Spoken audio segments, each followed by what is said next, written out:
Good morning, good afternoon, good evening. Welcome, welcome, welcome. Let me grab my notes.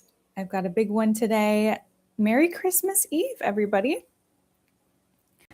Let's see, how can I do this? Okay. Merry Christmas Eve. My name is Mariah.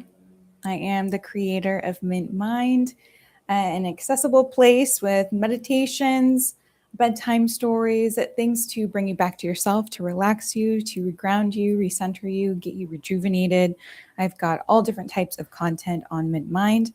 I have a separate practice where I am a hypnotherapist, been having that practice for over 5 years, and then I work for two of the top meditation apps. You are probably familiar with them. Today we have a pretty big talk. It's going to be very chill. We're going to keep it funny and engaging. So I'm going to put a question in the chat. Today's talk is going to be about gifts of the present moment, which I think is perfect, especially with the holidays coming up, Christmas coming up. And I know that we're going through a lot, wrapping up our year, and on top of that, having to start another one. And on top of that, having to buy all the Christmas gifts and, engage with consumerism and all the things. But today we're going to have a little USA moment. We're going to connect with ourselves and show up to the holidays in a way that we want to show up. So if you're watching the recording, grab your tea, grab yourself a little drink, grab yourself a little snack, and we're going to be diving in together. So the first question that I have is a reflection question, and it's how much of your day, or the full 24 hours, maybe we're not including sleep, maybe you are including sleep, how much of your day is actually spent enjoying the fact that you're alive? We have this life, which is a gift, and we're going to go into the gift of the present moment, that we know is finite. So we know that at some point this is going to come to an end. And where are we on the scale of enjoying our lives? How much of our day, of our 24 hours, are we present for? And so take a moment to just kind of reflect on your own personal life and your quality of life. I think sometimes these questions are difficult to ask ourselves and may feel heavy. But at the end of the day, are they not the most important questions? How is your quality of life? And how can we enhance that? Today is going to be about ways to enhance that. To start, let's just take a deep breath in, filling our lungs completely, and on the exhale, just landing into our body, tracing our exhales from the crown of our head all the way down to our feet. Again, big breath in, being open and receptive to the session today, and on the exhale, tracing your exhale from the crown of your head all the way down to your toes. And one more time, on your own time, seeing how much time you can take with it. In a world that's wanting you to rush, how slow can you go? Sounds like a revolution when I phrase it like that. And I want to open up this talk with a quote from Alan Watts. I've been reading The Wisdom of Insecurity. There's going to be some little tidbits here and there from his book that I've been enjoying. And he has this quote that I absolutely love and have been reflecting on, especially with the end of the year. I think when we think of the end of the year, we reflect and how has my life been? What have I really liked? And we, get a gauge just on a normal day, a normal 24 hours. We're being present. How am I enjoying the parts of my day, which parts am I not enjoying or I want to phase out of, and what do I want to add more of into my life? This is something that we can ask day to day. We don't have to wait until the end of the year. But I think because we've had this time allotted for the end of the year, and I'm going to be doing a review next week on Wednesday. I'll also be doing, starting your new year and what, do we want for the following Wednesday. But this is time that we've allotted for, okay, what do I like? What do I not like? And I think he gives me a little bit of a shakeup with this quote, and I'll read it to you. We have allowed brain thinking to develop and dominate our lives out of all proportion to instinctual wisdom, which we are allowing to slump into atrophy. As a consequence, we are at war within ourselves. The brain desiring things which the body does not want, the body desiring things which the brain does not allow, the brain giving directions which the body will not follow, and the body giving impulses which the brain cannot understand. Sips tea. Yeah, that one hit me pretty hard, and I've been reflecting on that because I think the way life is now, it's almost like, and by this quote, it seems like the brain and the body are two different entities, which it's all kind of the mind when you think of it. You have the brain, you have the body, but you also have the mind of the body, the mind of the gut, right? So it's all this one thing. But what has caused us to become so separate between brain and body? And in what ways have we trained ourselves to no longer communicate? What roadblocks have we put into the systems that connect the two? And I think it starts with a hard look at we're just overworking the brain. There are a couple tidbits here, but let's just kind of dive into that first one. So number one, overworking the brain. Alan Watts is saying that, we've allowed the brain to dominate our lives. And really, when you reflect on your day, it's sun up to sundown. We're planning, we're multitasking, we're overanalyzing, we're worrying, we're in a constant, even when we're not doing those things, we're in a constant state of passive consumption. And passive consumption is still activating the brain. Even though it's passive, it's still activating the brain. And even then, when we have overworked our brain throughout the day, it's constantly on a state of absorption. At nighttime, we're not even prioritizing our sleep because we're just cutting it down shorter and shorter and shorter. So the small moments of our day where our brain gets to rest, rejuvenate, recalibrate, rewire, we're again cutting it short.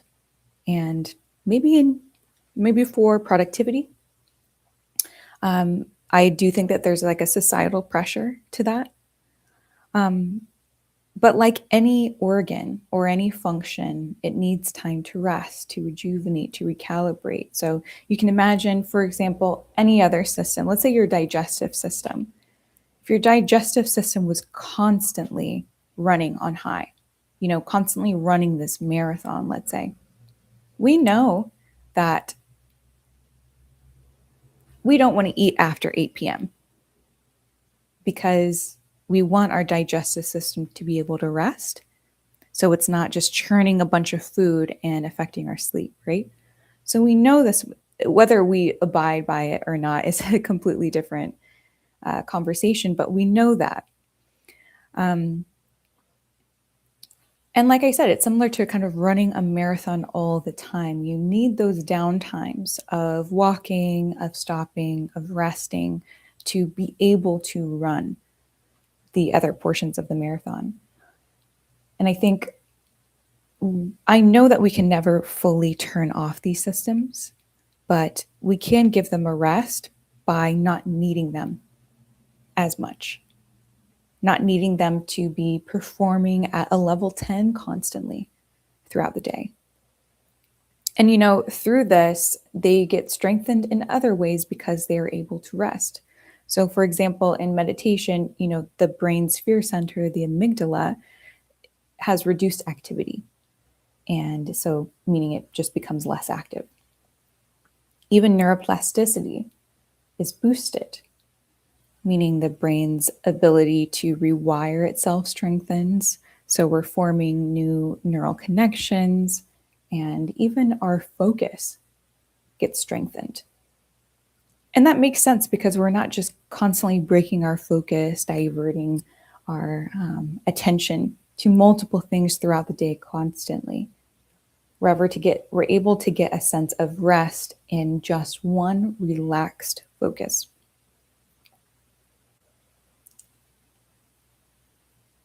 So, overworking the brain. And you can reflect on your day to day and get a sense of the signs that your mind and body is giving you, or your mind, let's just wrap it all into mind, is giving you that it's overworked. Maybe it's fatigue. Maybe it's, that feeling of overwhelm. Maybe it's anxiety, restlessness, not being able to sleep. So just look at your life through, let's say, objective lenses, and at what level are you training your brain to constantly work at? And it's going to be really important to have these reflections without a lens of criticism, without judgment, but just these are the facts and this is what's happening now, and where can we take this? Where do we want to go with this information?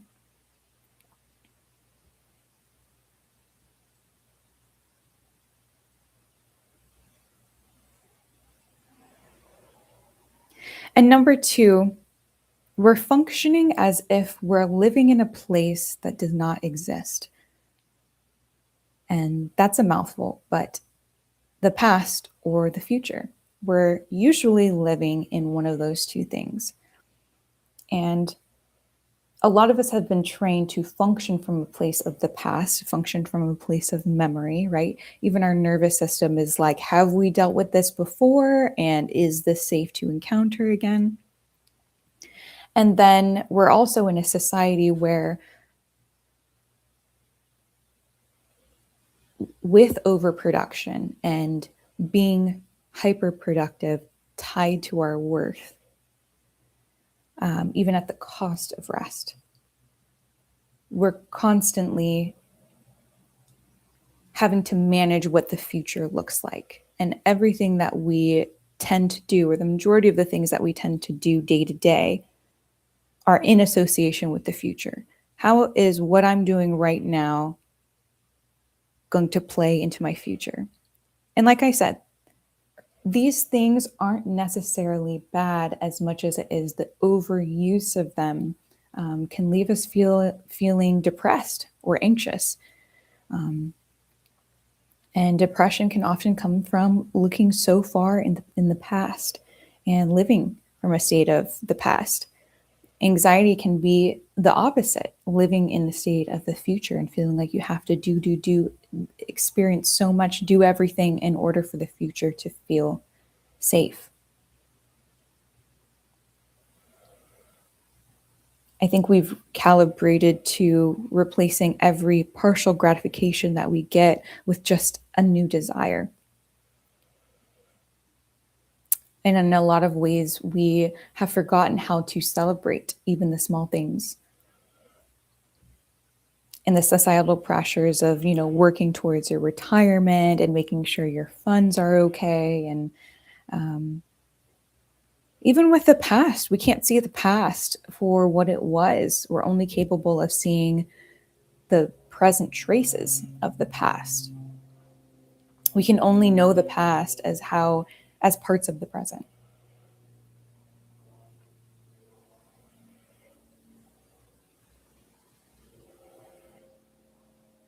So take a moment to reflect on functioning as if we are living in a place that does not exist,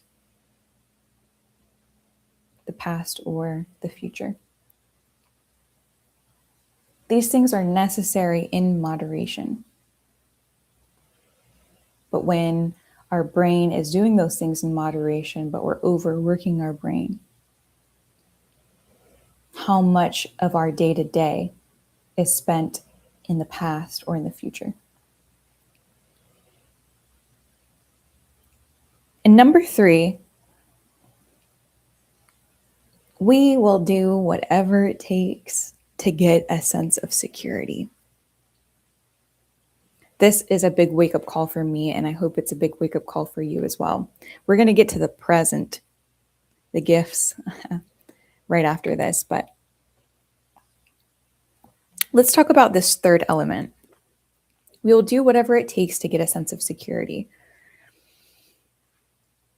whether that is working our life away to feel secure with the amount of money that we have in our bank account, or interviewing for all of these jobs to have a sense of, job security, or to make sure that our health is like prime and spending all these bills, racking up all these bills at the doctor's appointments to make sure that we have security in health and being able to live long enough, and security in investing in technology to even manipulate our bodies to be able to live longer, or security in finding a match so that we're manipulating our bodies again, or spending money in the beauty industry to make us look better so that we can find a partner and find security in that, or having kids so that we have people who can take care of us after we die so we can have a sense of security in that. And I could go on and on and on in all the ways in which we crave a sense of security, even through religion. Okay, I have a sense of security that I've changed all my behaviors. I'm making sure that I am not sinning, and I'm going to church every Sunday and making sure that I can be saved, that at the end of this, I have salvation and I can have a sense of security in that. And that might ruffle some feathers, but I wouldn't be me if I wasn't.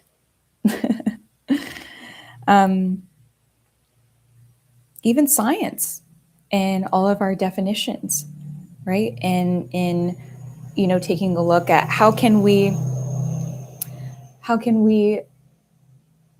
make sure that we can sustain life on Mars so we can have a sense of security if something bad happens to this planet. Having a sense of security in the definitions that we create through science of being able to name things. And I'm going to hold your hand when I say this. All security is false. And if we just rip the Band-Aid off now and learn how to get comfortable in insecurity, rather than trying to grasp at a sense of security that really is not there, anything could happen at any moment. And I'm not here to instill worry as much as I am to shake you up a little bit. Doesn't matter how much money you make, it could be gone. It doesn't matter how much you do with your health, something could happen. It doesn't matter how much you plan for the future, there might not be one. And this is life. Life is insecure. That's going to shake up some feathers. The only thing that is constant is change.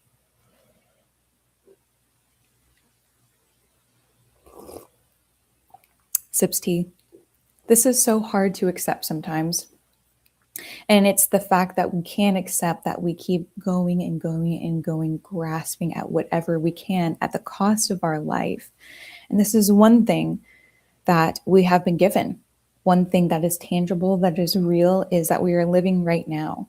And we're so unable to accept the fact that life will end, that this whole existence is a constant state of changing and insecurity. And we rely on something unmoving.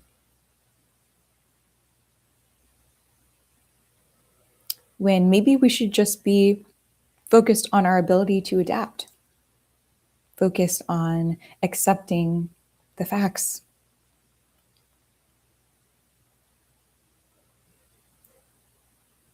The only thing that is constant is change. We're seeking something permanent in a world that is constantly changing. And this is the thing, change doesn't hurt as much as the resistance to it. And I'm sure lots of you feel that. Change doesn't hurt as much as our resistance to the inevitability of it. And why do we want something to stay the same?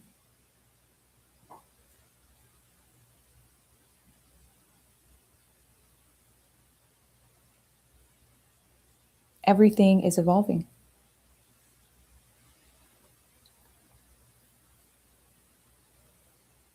And I think that, religion and science will give us definitions, beliefs to make us feel secure. And maybe we've lost the wonder and the magic of the I don't know. Especially since we have our phones in our pocket. It's almost like the back of our hand at this point. Anything that we don't know, we can immediately go to PyAI, ChatGPT, the internet, Google, whatever, and just look it up. And if science doesn't know what it is, what does religion say that it is? And if religion doesn't know what it is, what does science say that it is? And if we didn't know what an apple was, if we had no concept of what an apple was, and we experienced an apple, how much more wonder would we have? If we had never experienced anything, water, tea, a plant, if we had never experienced a plant in our life, which would be kind of impossible, but let's just say we had no word for this, whatever this is, we had no word for it. We had no definition of it, no inkling of what it is. People in my life are probably like, this crazy lady with a plant, what is she on about?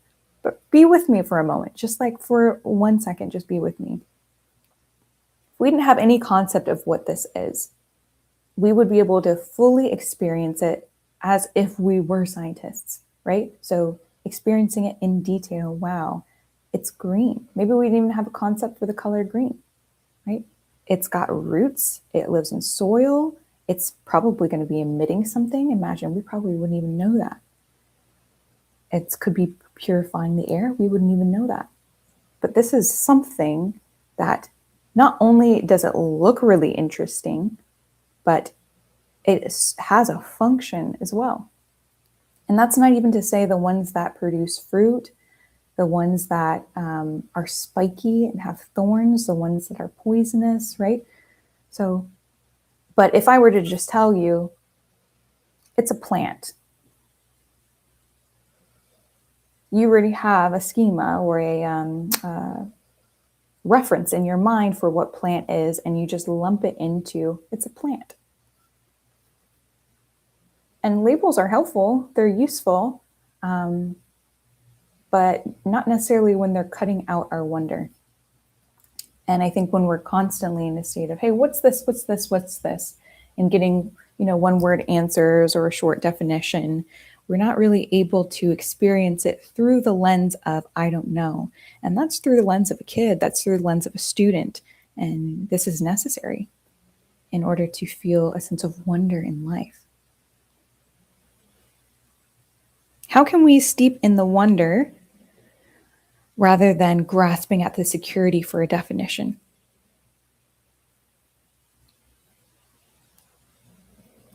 That's a big one. So getting into the gift of things, everything is happening now. Every emotion, every state is here right now as you're experiencing it. You are just not aware of it. So where is your scope of awareness of what is happening right now? Because it really is infinite. We don't think that it is, because we're like, well, in order to do or feel like I have a sense of whatever it may be, whatever money might give you, or a car, or whatever it may be, I have to do XYZ in order to get those things, in order to feel that thing. So, for example, I have to get a good job, make a decent amount of money, have X amount in my bank account, and then I can feel a state of freedom, right? Freedom is here. Really, at the end of the day, it's just a series of permission slips. So maybe the question is, what is preventing you from feeling the freedom that's already here?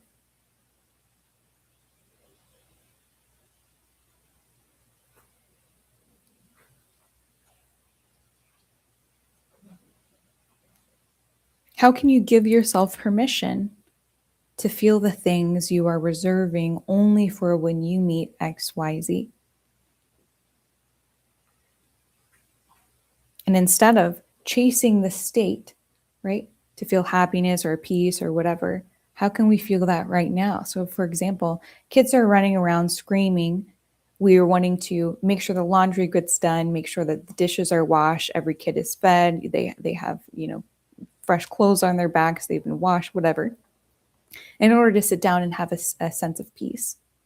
But we're chasing the feeling of peace when peace is right here, and you would enjoy all of those experiences much more if you carried the sense of peace with you and even roped your kids into it. But for some reason, we don't give ourselves permission to feel these things that we long for, that would enrich our lives, until we've accomplished XYZ.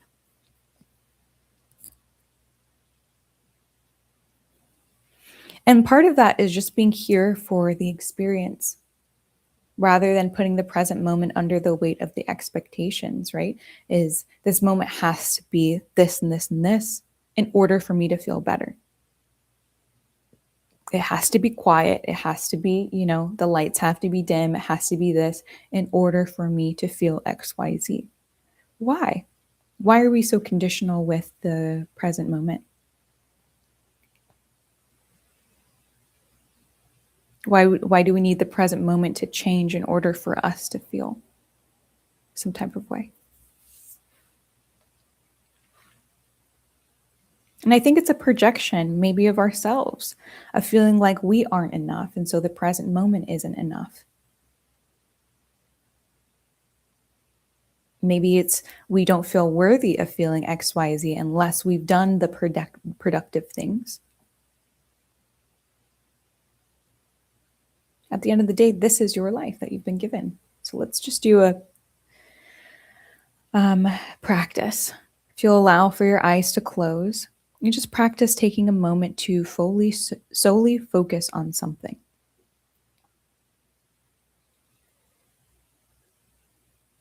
That could be the sound of your breath, the sound of your AC, the weight of your body, and just release all expectations of the moment.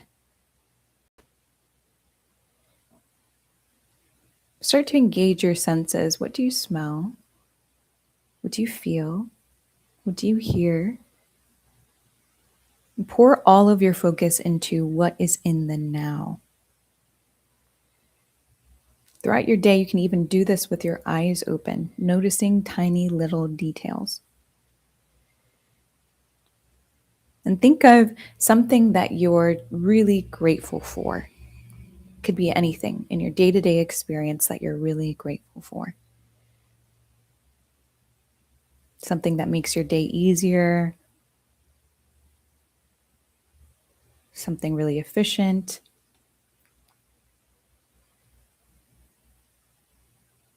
And just let that gratitude wash over you from head to toe. And let the reasoning, whatever it's attached to, fade off into the distance, fade off into the background, and just hold that state of gratitude. Noticing how you can hold that state of gratitude without it being associated to anything. Because you can do that, you can shift into other states. So shift into the state of love. Shift into the state of peace. Shift into the state of bliss.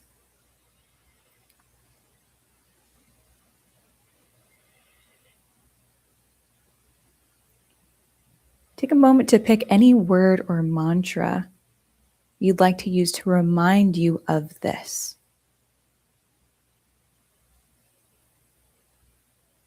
Maybe a part of you knows that it's not about being present longer as much as it is more often. So how can we increase the frequency of the state? Take a deep breath in, and on the exhale, anchor this all in. How do you want to show up today? And when you're ready, make your way back to my voice. Allow for your eyes to open, opening into that state. Welcome back. I do have to hop out. I am 1 minute late for a different live. So I'm going to send you so much love, so much hugs. And this is a present moment that is such a big gift for you. How can we open it every single day? All right, bye.